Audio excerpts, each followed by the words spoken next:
But speaking of sex scandals, the Vatican, I know it's the old joke, Catholics and gay sex, but the Vatican is rocked by yet another sex scandal. And it's kind of ironic. It's the same week that DC Catholic Charities opted to stop spousal coverage in response to legalized same-sex marriage in Washington, D.C.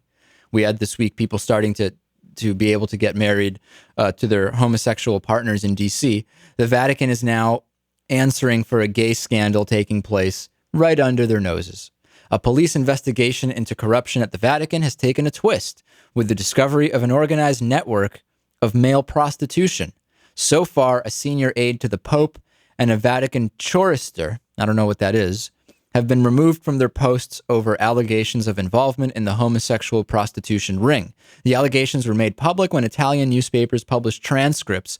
I would love to be a fly on the wall during those, listening to those, of phone calls recorded by police. Police had been conducting an unrelated corruption investigation. Apparently, the tapes record Angelo Balducci, a gentleman of His Holiness, negotiating with Thomas Chinedu Ahem, a 29-year-old Nigerian Vatican chorister, about men he wanted brought to him for sexual purposes. Isn't there a scene, Lewis, in the Da Vinci Code that is basically this exact same thing? I don't know. I never saw it or read it. The taped conversations include Balducci describing precise physical details of the men he desired. Balducci was a member of one of the world's most exclusive fraternities, the Gentlemen of His Holiness, or Papal Gentlemen, the ceremonial usher of the papal household. Sounds creepy to me, I'll tell you. The scandal is the newest scandal in what seems to be a never-ending series of scandals involving the Catholic Church, including child molestation, indifference to child molestation, and thinly veiled encouragement of child molestation. In some rare cases, there's no telling how extensive the prostitution ring is within the Vatican. And the funny thing is, we don't know. It's not funny. It's scary. What, if any, knowledge Pope Benedict had of the nefarious activities taking place in his own household. It's yet another indication of the moral hypocrisy that surrounds the Pope and permeates the Catholic Church. I agree completely. Crazy stuff.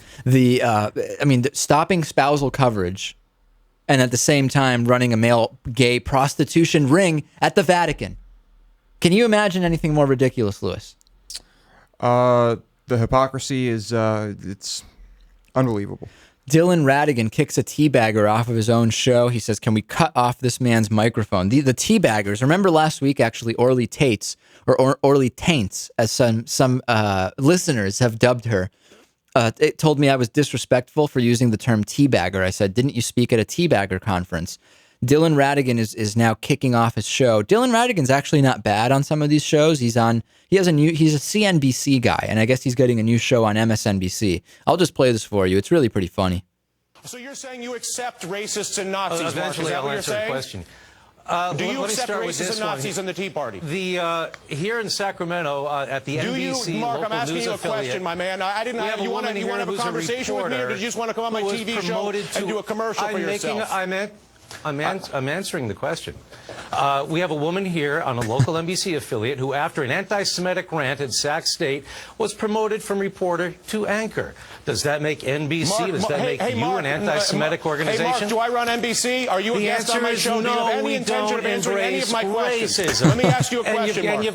Because I don't want to continue with this. You're wasting valuable oxygen.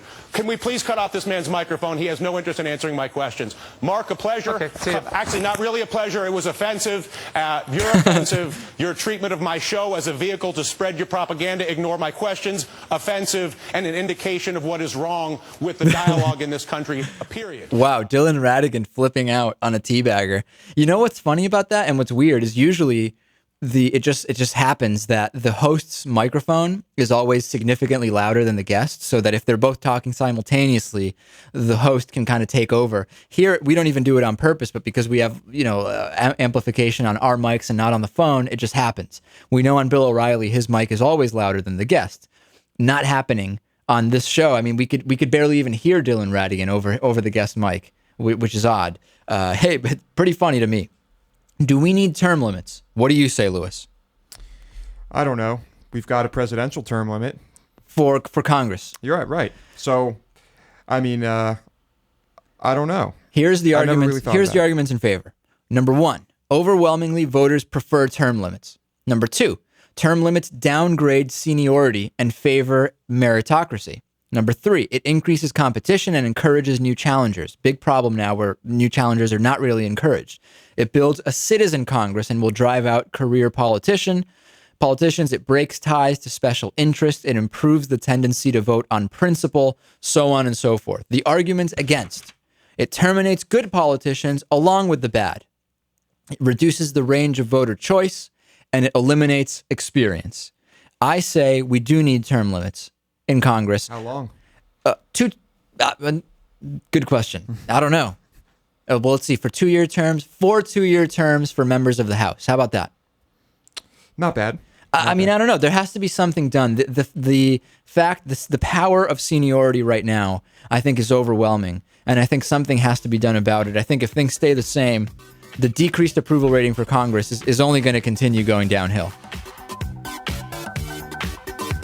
This is Midweek Politics with Dave Pakman.